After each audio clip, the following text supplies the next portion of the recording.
2019 में कुछ कार्यकर्ता एकत्र हुए थे। नंद कुमार जी भी थे, सुनील जी भी थे, ऐसे कुछ लोग भी थे। उस समय ये चर्चा प्रारंभ हुई थी कि 2022 में 75 वर्ष पूर्ण होने वाले हैं। इसको लेकर देश में कैसा विमर्श चले, इसको लेकर एक चिंतन प्रारंभ हुआ था। उसमें फिर कुछ लोग और भी जुड़े, कुछ प्रमुख लोग भी जुड़े, इन विषयों में काम करने वाले लोग भी जुड़े। तो एक 4-5 महीने 6 महीने ये सारा चिंतन चलता रहा। तो उस समय एक 2-3 बातें तय करके काम को प्रारंभ किया, जिसमें से इस पुस्तक की पृष्ठभूमि भी तैयार हुई है। स्वाधीनता के संघर्ष की बात करते हैं तो 1000 वर्ष का संघर्ष है। तो पूरे 1000 वर्ष को लेना क्या, तो फिर ध्यान में ऐसा आया कि वो जो प्रारंभ का इस्लाम के खिलाफ का संघर्ष था, उसको धीरे धीरे करके 18वीं शताब्दी तक आते आते हम लगभग भारत में विजय प्राप्त कर चुके थे। ये जो 1947 है, ये जो सूचक है, ये 1498 से जो यूरोपियन इन्वेजन भारत में प्रारंभ हुआ, तो ये 1498 से यूरोपियन इन्वेजन जो प्रारंभ हुआ, उससे 1947 की स्वाधीनता, ये उससे जुड़ता है। तो इसको इतने में ही सीमित किया जाए, नहीं तो उसका एक बड़ा विस्तार है। वो बाकी विषय कम महत्व के ऐसा नहीं, उनको भी समाज के सामने लेकर आना है, लेकिन इसको इतने पे सीमित करेंगे। दूसरी बात ये तय की कि इस सारे 3 वर्ष के 4 वर्ष के काम में जो काम प्रारंभ करेंगे, किसी आरोप प्रत्यारोप में नहीं पड़ेंगे। It is not time to score. ये स्कोरिंग का समय नहीं है, पॉलिटिकल स्कोरिंग नहीं करनी। इनको क्यों ज्यादा श्रेय मिला, इनको क्यों नहीं मिला, ये क्यों नहीं हुआ। कभी कभी इस सारे में डिबेट चली जाती है। तो हम तो सकारात्मक रचनात्मक लोग हैं, we are positive and constructive people. तो अप्रोच भी हमारी पॉजिटिव एंड कंस्ट्रक्टिव रहनी चाहिए। तो हमको इस सारे में आरोप प्रत्यारोप में नहीं पड़ना है। लेफ्ट ने क्या किया, उसने क्या किया, इसने क्या किया, किसने अपने को आगे बढ़ा दिया, किसको छुपा दिया, ये सब बातों की आवश्यकता नहीं है ना। It is time to introspect and to make the self corrections, and those self corrections on the basis of facts. सत्य को सामने लाइए ना। वो जो सत्य सामने नहीं आया, वो किसी भी कारण से हो सकता है, वो पर्दे के पीछे हो सकता है, या हम अंधकार में हो सकते हैं और सत्य को देख नहीं पा रहे। सत्य कहीं आंखों के सामने नहीं है। तो ये समय जो है, ये सबके सामने सत्य को लाने का है, और इसको ध्यान में रखकर सारे देश के अंदर एक व्यवस्थित काम करने की आवश्यकता है। और प्रज्ञा प्रभा ने उसका इनिशिएटिव लिया। इतिहास संकलन, संस्कार भारती, फिर समाज जीवन में काम करने वाले अनेक समाज के जो अपने अपने स्थानों पर शिक्षा के केंद्र थे, वहां पर जो लोग थे, वो उसके अंदर जुड़ते चले गए। और पिछले एक 3-4 वर्षों के अंदर सारे देश के अंदर एक सैकड़ों लोगों ने मिलकर, हजारों लोगों ने मिलकर देश के अंदर एक वातावरण बनाया है, जिसको हम पिछले कुछ समय से अनुभव कर रहे हैं। ये सारे समय के अंदर अपने इस स्वाधीनता के आंदोलन की प्रस्तुति कैसे करना, ये सबसे महत्व का विषय था। और इसीलिए ये जो पुस्तक की पृष्ठभूमि है, इस पृष्ठभूमि में 4 बातों का समावेश हमने करने का प्रयास किया। पूरे इस सारे कालखंड में उस स्वाधीनता के संघर्ष को हम उसमें लेकर गए, उसकी प्रस्तुति में, उस विमर्श को समाज में ले जाने के अंदर ये लेकर गए। सारे में ये सब चल रहा था। तो इसी बीच में 2 बड़े, जिसको कहते हैं कि अपने आप के अंदर एक मार्गदर्शक सूत्र मिले कि जिसके आधार पर हमको इस सारे विमर्श को खड़ा करना है। एक परम पूजनीय सरसंघ चालक जी के बौद्धिक वर्ग में विजयदशमी में उन्होंने इस सारे स्वाधीनता के आंदोलन की और मनाते समय उसकी सोच क्या है, तो वो करते हुए उन्होंने वाक्य प्रारंभ किया कि आज से 75 वर्ष पहले हमने स्वाधीनता से स्वतंत्रता की यात्रा प्रारंभ की थी। एक बहुत अपने आप में स्ट्राइकिंग पॉइंट था। 75 वर्ष पहले हमने स्वाधीनता से स्वतंत्रता की यात्रा प्रारंभ की थी। एक बहुत अपने आप में स्ट्राइकिंग पॉइंट था। 75 वर्ष पहले हमने स्वाधीनता से स्वतंत्रता की यात्रा प्रारंभ की थी। 75 वर्ष पहले हमने स्वाधीनता से स्वतंत्रता की यात्रा प्रारंभ की थी। एक बहुत अपने आप में स्ट्राइकिंग पॉइंट था। कि 47 में हमको स्वाधीनता मिली है, स्वतंत्रता नहीं है। तो ये स्वाधीनता और स्वतंत्रता, इसका अंतर सबको समझ में आना चाहिए। और इसी बीच के अंदर आज के अपने जो माननीय प्रधानमंत्री जी हैं, उन्होंने भी इस सारे विषय का आह्वान करते समय सारे देश के अंदर इस कालखंड में क्या करना, तो उन्होंने कहा कि हम स्वाधीनता सेनानियों का स्मरण करेंगे, उनकी प्रेरणाओं का स्मरण करेंगे, उनसे प्रेरणा प्राप्त करेंगे। लेकिन सबसे महत्व की बात क्या है? तो सबसे महत्व की बात है, we have to resolve for next 25 years. हमको आने वाले 25 वर्ष का संकल्प करना है। और इसीलिए उन्होंने जो कहा कि ये 75 वर्ष जो पूर्ण हुए हैं, इसमें आज भारत जिस स्थान पर खड़ा है उसको हम भारत का अमृत काल कह सकते हैं। अमृत काल यानी प्रातः काल की जब भोर फटती है, अभी सूर्य पूरा उगता नहीं है, अंधकार पूरा गया नहीं होता, लालिमा दिखती है, एक वातावरण में ताजगी का, एक वातावरण में जीवंतता का एहसास होना प्रारंभ होता है। और उसमें से आगे काम करने के लिए व्यक्ति की सक्रियता और उसके आधार के ऊपर जब सूर्य पूरा उदय होता है तो एक सारे तरफ शक्ति का, ऊर्जा का संचार होना प्रारंभ होता है। तो ये 25 वर्ष के हैं, तो we have to resolve for next 25 years. जब 100 वर्ष होंगे तो भारत कहां खड़ा होगा? तो जो स्वाधीनता से स्वतंत्रता की यात्रा हमने प्रारंभ की थी, क्या 2047 तक आते आते वो स्वतंत्रता की यात्रा अपने लक्ष्य तक पहुंचेगी क्या? ये एक महत्व का विषय है जिसको ध्यान में रखकर हमको इस सारे कालखंड में समाज के सामने लेकर जाना है। और इसीलिए इस सारे 2 सूत्रों के आधार के ऊपर इस पूरे वर्ष के अंदर, 2 वर्ष के अंदर, पिछले देश भर के अंदर एक बहुत बड़ी संख्या के अंदर साहित्य का सृजन, इस सारे विषय को लेकर समाज के अंदर समाज का प्रबोधन, ये जो सारे काम प्रारंभ हुए हैं। और इसी सारी रचना में से एक प्रारंभ में नंद कुमार जी ने एक पुस्तक लिखी, स्वराज 75 इस नाम से, और जिसको क्वेस्ट फॉर सेल्फहुड को जानने की एक इच्छा है। हमारा यह आंदोलन क्या है, संघर्ष क्या है, तो वो उसको जानने की इच्छा। वो जब पुस्तक आई तो कुछ लोगों ने उसको पढ़ा, तो पूज्य सरसंघ चालक जी ने नंद कुमार जी को कहा, पुस्तक बहुत अच्छी है लेकिन थोड़ा इसको और विस्तारित करने की आवश्यकता है। जिसमें से ये आज की पुस्तक ये बनी है, सारे में से वो जल्दी जल्दी में हमको एक विषय, एक पुस्तक लेकर जानी थी समाज के सामने, जिसके आधार पर हम आने वाले समय में विमर्श को खड़ा करेंगे। एक विमर्श का आधार क्या हो सकता है? वास्तव में ये जो आज की पुस्तक जिसका विमोचन हमने किया है, ये अपने आप के अंदर ये केवल मात्र एक पुस्तक नहीं है। इस पुस्तक के अंदर हमने एक स्ट्रक्चर दिया है, जिस स्ट्रक्चर के अंदर आने वाले एक 8-10 वर्षों के अंदर हमको देश के इस पूरे स्वाधीनता के संघर्ष को एक बड़े कैनवास के ऊपर समाज के सामने लेकर आना है। उसको लेकर अपने अपने स्थान पर काम बहुत सारे करने की भी आवश्यकता है, जिसको प्रज्ञा प्रवाह, इतिहास संकलन और समाज के ऐसे सब लोगों ने मिलकर करना प्रारंभ भी किया है। वास्तव के अंदर वो सारा संघर्ष क्या था?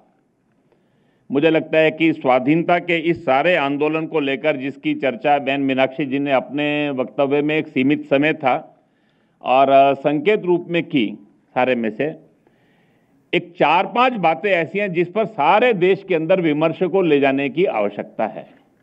एक, देश के अंदर एक बड़ा स्मृति लोप हुआ है, एक मेमोरी लॉस हुआ है।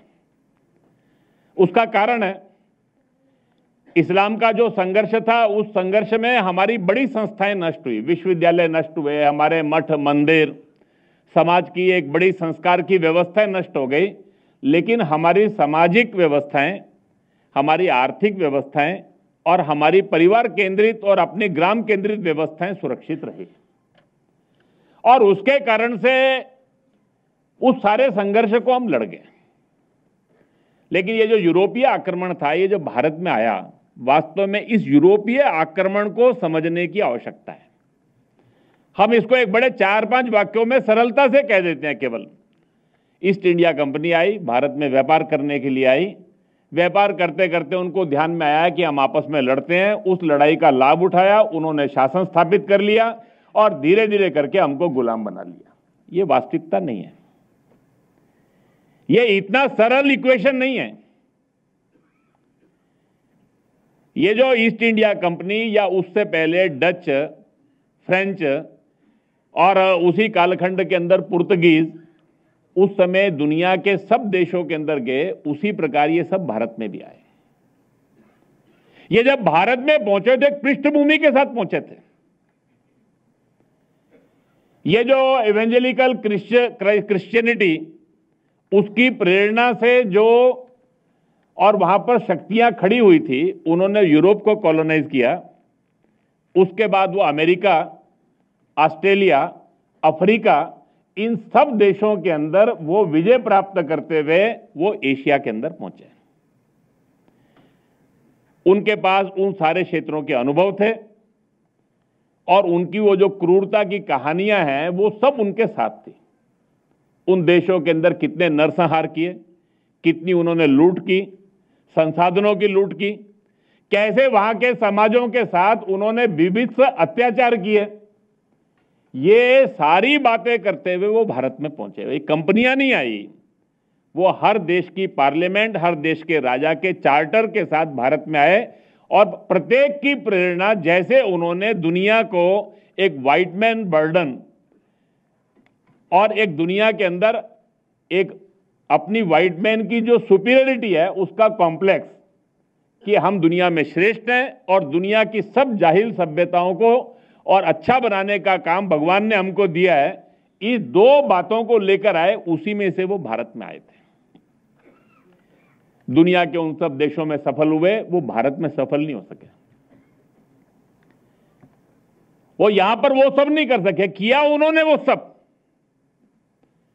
इसीलिए इस सारे स्वाधीनता के जब ये सारे 75 वर्ष के अवसर के ऊपर हम देश के अंदर गए तो विमर्श में 4 बातें हमने लाने की कोशिश की। एक, जब अंग्रेज आया तो भारत कैसा था, ये समझे बिना हम कभी ये समझ नहीं सकते कि अंग्रेजों ने क्या किया। जिसकी बहन मीनाक्षी जी ने चर्चा करते हुए यहाँ की न्याय व्यवस्था, यहाँ की पंचायत व्यवस्था, यहाँ की समाज व्यवस्था, इसको जानने का एक हमको प्रयास करना सारे उसमें से। उस समय का भारत कैसा था और फिर ये आक्रमण का प्रकार कैसा था, ये आक्रमण की भीषणता क्या थी, क्रूरता क्या थी, उस आक्रमण का एक सर्वंकष रूप क्या था, ये समझने की आवश्यकता है। उन्होंने केवल शासन नहीं स्थापित किया, करोड़ों करोड़ों हत्याएं की उन्होंने। 1757 के अंदर प्लासी का युद्ध और 62 में बक्सर के बाद जैसे ही बंगाल में उनका शासन आया, केवल 1765 से 1800 के बीच में बंगाल में जो अकाल पड़े, उस कालखंड में 7 करोड़ आबादी में से 2 करोड़ लोगों की हत्याएं हुई, मृत्यु नहीं। वो कृत्रिम अकाल थे, वो समझने की आवश्यकता, वो कैसे हुए सारे के सारे अकाल। भारत की कृषि व्यवस्था के साथ उन्होंने क्या किया, भारत के गांवों के साथ क्या किया, हमारे देश के प्रोडक्शन हब थे सारे गांव। हम उस कालखंड के अंदर भी we were the global traders, हम दुनिया के अंदर बहुत बड़े मैन्युफैक्चरर थे, बहुत बड़े व्यापार करते थे, उसको समझने की आवश्यकता है। तो ये सारा जब तक हम समझेंगे नहीं भारत क्या था और अंग्रेजों ने क्या किया, ये समझे बिना हमको अपने इस स्वाधीनता के आंदोलन की व्यापकता का अंदाजा नहीं हो सकता। और तीसरी बात अपने स्वाधीनता के आंदोलन की जो समझने की है कि जैसा सर्वंकष आक्रमण था वैसा ही समग्र उत्तर था। समाज जीवन के प्रत्येक क्षेत्र में यह आक्रमण था और यह प्रत्येक क्षेत्र में हमने इसका उत्तर दिया। उसको थोड़ा एक व्यवस्थित करके समझने की आवश्यकता है। उन्होंने एक एक करके अपने समाज जीवन के अंदर आज बहुत बड़ी मात्रा में जनजाति क्षेत्र के अंदर, बहुत बड़ी मात्रा में इस देश के अंदर समाज के अलग अलग वर्गों में जो विषय चलते हैं उसकी पृष्ठभूमि क्या है, वो जो उन्होंने इस देश के अंदर 1835 के अंदर अंग्रेजी की शिक्षा और धीरे धीरे करके अंग्रेजी कानूनों के आधार के ऊपर भारत की समाज व्यवस्था को तोड़ने का काम और धीरे धीरे करके शिक्षा और जनगणना दोनों को माध्यम बनाकर भारत के अंदर तरह तरह की आइडेंटिटीज खड़ी करने का काम प्रारंभ किया, जिसको उन्होंने denationalization, dehinduization, desocialization, इस देश के राष्ट्रभाव को समाप्त करना, इस देश के एकात्मता को टुकड़ों में बांटना, नष्ट भ्रष्ट करना और समाज के अंदर धर्म के आधार के ऊपर समाज जीवन का जो एक सूत्र था उसको पूरी तरह से खंडित करना। ये जो तीन बातों को लेकर उनका जो इस देश के अंदर और उस कालखंड के अंदर उनका शासन प्रारंभ हुआ, उसका अपने समाज ने कैसा उत्तर दिया, इस उत्तर को समझने की आवश्यकता है। और इसीलिए इस सारे स्वाधीनता के आंदोलन को समझने के लिए और हमको क्या करना है ये समझना है, तो अपने स्वाधीनता के आंदोलन के दो भाग बनते हैं। 1757 से 1858 तक, जब तक और यहाँ पर विधिवत महारानी का शासन नहीं हो गया, ब्रिटिश इंडिया का शासन, ब्रिटिश इंडिया नहीं हो गया, तब तक का उनका एक 100 वर्ष का कालखंड अपने शासन को स्थापित करने का था। हमारा हर पल पे हर स्थान पर वो संघर्ष चल रहा था। लेकिन 1858 तक आते आते एक व्यवस्थित उन्होंने इस देश में अपना शासन स्थापित कर लिया। धीरे धीरे करके यहाँ की शिक्षा व्यवस्था, यहाँ की समाज व्यवस्था, शासन व्यवस्था देश के एक बड़े हिस्से में वो सब होना प्रारंभ हुआ। उस कालखंड में 1858 से ही प्रारंभ होकर 1911 तक हम कह सकते हैं कि हमारे स्वाधीनता के इस संघर्ष का एक हिस्सा था, जिस समय अपने इस स्वाधीनता के आंदोलन की प्रेरणा जो है वो स्वतः रही थी। ये जो वास्तव में हमारे स्वाधीनता की जो प्रेरणा थी वो स्वतः रही थी, स्वधर्म, स्वदेशी और स्वराज। उस कालखंड में वासुदेव बलवंत फड़के या उनसे प्रेरणा प्राप्त करके उस कालखंड में महाराष्ट्र में जो सारा क्रांतिकारी आंदोलन प्रारंभ हुआ, पंजाब में सदगुरु राम सिंह कूका, उनसे प्रेरणा प्राप्त करके स्वाधीनता का संघर्ष प्रारंभ हुआ। वो स्वामी दयानंद सरस्वती जी से प्रेरणा प्राप्त करके एक आर्य समाज और उसके द्वारा एक बहुत बड़ा स्वाधीनता के संघर्ष की जिसकी बड़ी भूमिका योगदान रहा। वो रामकृष्ण परमहंस, स्वामी रामकृष्ण परमहंस से प्रेरणा प्राप्त करके स्वामी विवेकानंद, भगिनी निवेदिता और उसके बाद और उसी कालखंड के अंदर बंगाल में राजनारायण बसु, जिन्होंने हिंदू मेलों से प्रारंभ किया और धीरे धीरे करके सतीश चंद्र मुखर्जी, राधा कुमन मुखर्जी, महर्षि अरविंद और उन सब से प्रेरणा प्राप्त करके वो जो कालखंड था वो संघर्ष का एक हिस्सा था। उस सारे स्वाधीनता के कालखंड में संघर्ष में हम अपने गुरुकुल स्थापित कर रहे थे, हम भारतीय शिक्षा संस्थाएं स्थापित कर रहे थे, अपनी मातृभाषा में शिक्षा की बात कर रहे थे, उस कालखंड में अपनी रूढ़ी कुरीतियों को दूर करने का हम प्रयास कर रहे थे। उस कालखंड में अपने उद्योग, अपने कुटीर उद्योग, अपने काम धंधे, इन सब की बातें चल रही थी, स्वदेशी की बातें चल रही थी। वो हमारा आंदोलन का जो हिस्सा था वो स्वतंत्रता का था। लेकिन 1911 तक आते आते वो जो अंग्रेजी शिक्षा व्यवस्था में से पढ़कर निकले हुए लोग जैसे जैसे करके सामाजिक, शैक्षिक, मीडिया, समाज की सब संस्थाओं में प्रभावी होते चले गए, देखते देखते अपना ये संघर्ष स्वत्रयी से बदलकर केवल स्वराज तक सीमित हो गया। वो जिस कालखंड के अंदर जगदीश चंद्र बसु ये कह रहे थे कि मेरी ये सारी आय, इसके दो हिस्से कर लो, एक हिस्सा भारतीय भाषाओं में विज्ञान की शिक्षा और दूसरा हिस्सा भारत में मौलिक अनुसंधान। उनको जर्मनी की प्रयोगशालाओं से निमंत्रण मिल रहा था। उन्होंने कहा कि सीमित संसाधनों से मैं कलकत्ता में प्रयोगशाला बनाऊंगा, विदेश के लोग पढ़ने के लिए मेरे पास आएंगे। यह हमारे स्वाधीनता आंदोलन की पराकाष्ठा थी उस कालखंड के अंदर। वो बंगीय विद्या ज्ञान परिषद के अध्यक्ष होते हुए सत्येंद्र बोस बार बार भाषण दे रहे थे। वो फ्रेंच जानते थे, जर्मन जानते थे, इंग्लिश जानते थे, बंगला जानते थे, हिंदी जानते थे। दुनिया के हर शोध पत्र का वो बंगला में, हिंदी में अनुवाद कर रहे थे। वैज्ञानिक बिना सपने देखे नहीं बनता, सपने मातृभाषा में ही आते हैं, कभी विदेशी भाषा में नहीं आते। विज्ञान का मौलिक अनुसंधान ये कभी विदेशी भाषा में होगा ही नहीं, वो मातृभाषा में ही होने वाला है। ये हमारे स्वाधीनता के आंदोलन की प्रेरणा थी। उस समय बड़े बड़े लोग अंग्रेजी शिक्षा संस्थानों से और निकलकर राष्ट्रीय विद्यालयों में प्रवेश ले रहे थे। वो हमारे आंदोलन की एक पराकाष्ठा थी। वो स्वत्रयी की प्रेरणा से चलने वाला स्वाधीनता आंदोलन 1947 तक आकर जैसे तैसे आजादी, और जो 1905 में बंगाल के विभाजन को स्वीकार नहीं कर रहा था, उसने 1947 में देश के विभाजन को स्वीकार कर लिया।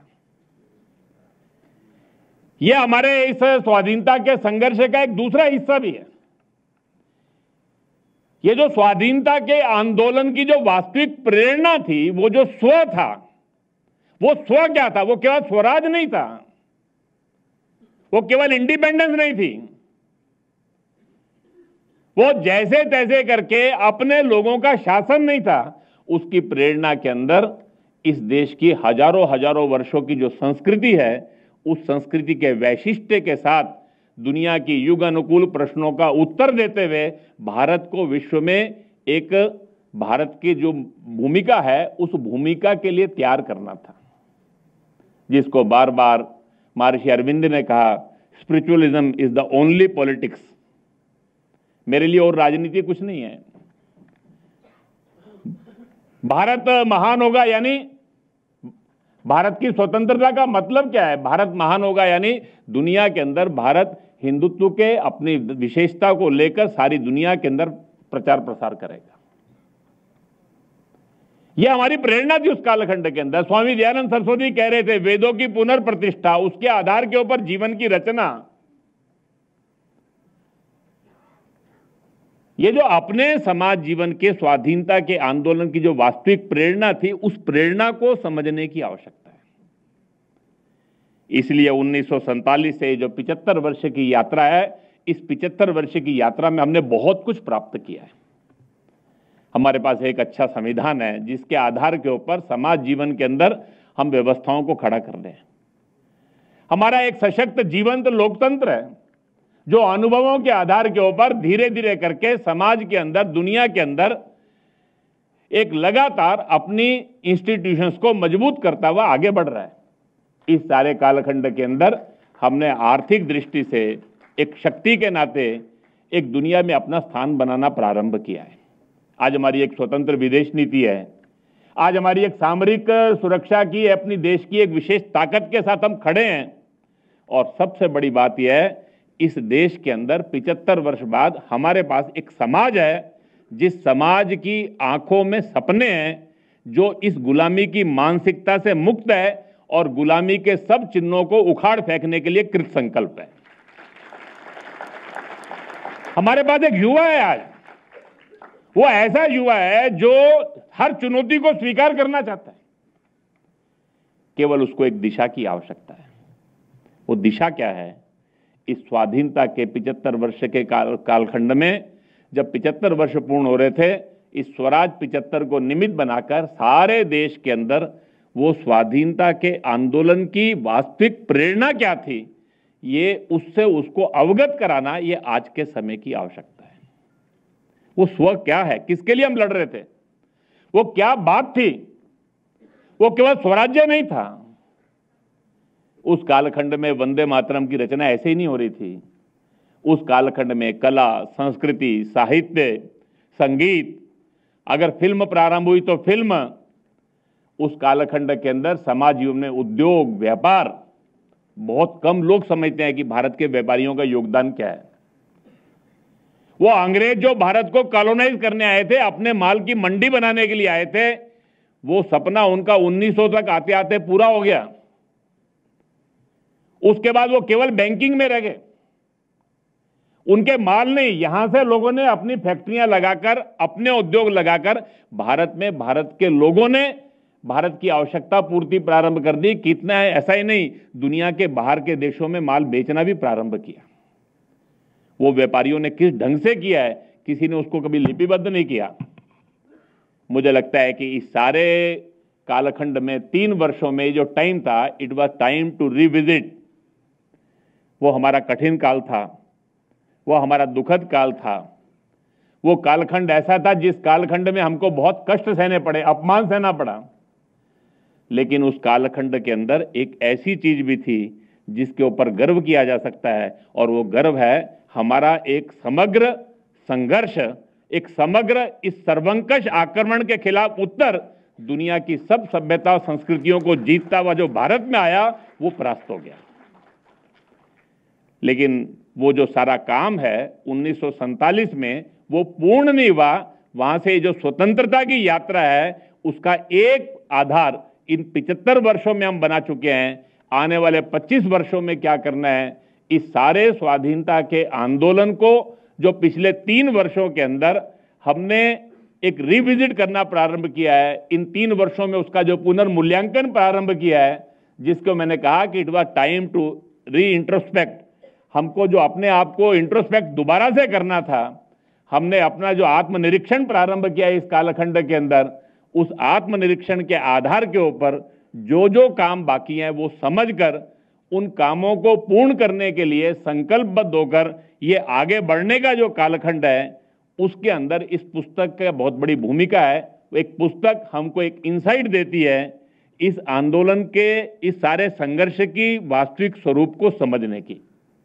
अंग्रेज आए तो भारत कैसा था, उनका आक्रमण कैसा था, उन्होंने क्या क्या किया और किस प्रकार से समाज जीवन के प्रत्येक क्षेत्र में स्व के आधार के ऊपर हमने उत्तर दिया, उसको समझना और उसको समझकर स्वाधीनता के बाद जो थोड़ा बीच के कालखंड के अंदर जो काम पूरा होना चाहिए था, वो काम जो अभी तक पूर्ण नहीं हुआ, उसके लिए संकल्प लेकर आगे बढ़ना, इस दृष्टि से इस पुस्तक की बड़ी भूमिका है। लेकिन ये पुस्तक जो है ये अपने आप के अंदर एक संकेत है। इस संकेत को समझकर आने वाले समय में 25 वर्ष में मुझे क्या करना और अपने साथ समाज को किस प्रकार से तैयार करना, इसका एक विचार लेकर हम सब लोग इस पुस्तक को पढ़ें और इस पुस्तक को अंदर जो मैसेज है उसको समाज तक लेकर जाएं, इसका अनुरोध करते हुए और इस पुस्तक के लेखन के लिए नंद कुमार जी का अभिनंदन करते हुए मैं अपने इस वक्तव्य को पूर्ण करता हूं। आप सबका हार्दिक धन्यवाद।